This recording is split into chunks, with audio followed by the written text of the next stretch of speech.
علی بن ابی طالب رضی اللہ عنہ سے روایت ہے کہ رسول اللہ صلی اللہ علیہ وسلم جب فرض نماز پڑھنے کھڑے ہوتے تھے تو اپنے دونوں ہاتھ اپنے دونوں کندھوں کے برابر اٹھاتے، رفع الیدین کرتے، اور ایسا اس وقت بھی کرتے تھے جب اپنی قرأت پوری کر لیتے تھے اور رکوع کا ارادہ کرتے تھے،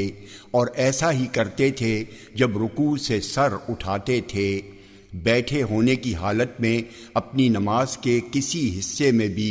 رفع الیدین نہ کرتے تھے۔ پھر جب دونوں سجدے کر کے کھڑے ہوتے تو اپنے دونوں ہاتھ اٹھاتے، اسی طرح پھر تکبیر اللہ اکبر کہتے اور نماز شروع کرتے وقت تکبیر تحریمہ کے بعد پڑھتے وجہت وجہی للذی فطر السماوات والارض حنیفا وما انا من المشرکین ان صلاتی ونسکی ومحیای ومماتی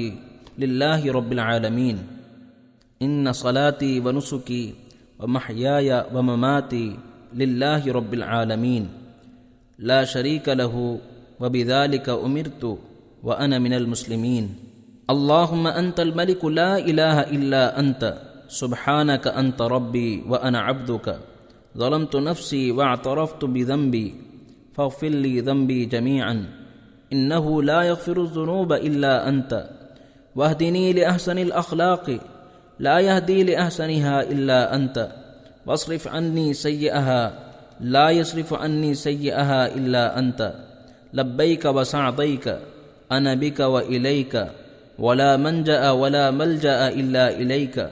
استغفرك واتوب اليك۔ یہ دعا پڑھنے کے بعد پھر قرأت کرتے، رکوع میں جاتے، رکوع میں آپ یہ دعا پڑھتے اللهم لك ركعت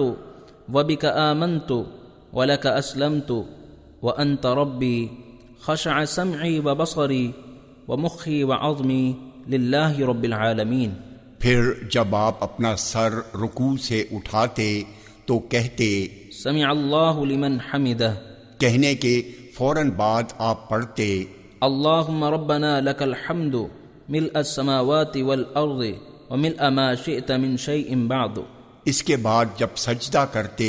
تو سجدوں میں پڑھتے اللهم لك سجدت وبك آمنت ولك أسلمت وأنت ربي سجد وجهي للذي خلقه وشق سمعه وبصره تبارك الله أحسن الخالقين۔ اور جب نماز سے سلام پھیرنے چلتے تو سلام پھیرنے سے پہلے پڑھتے اللهم اغفر لي ما قدمت وما أخرت وما أسررت وما أعلنت وأنت إلهي لا إله إلا أنت۔ جامع ترمذی حدیث نمبر 3423۔ یہ حدیث حسن صحیح ہے۔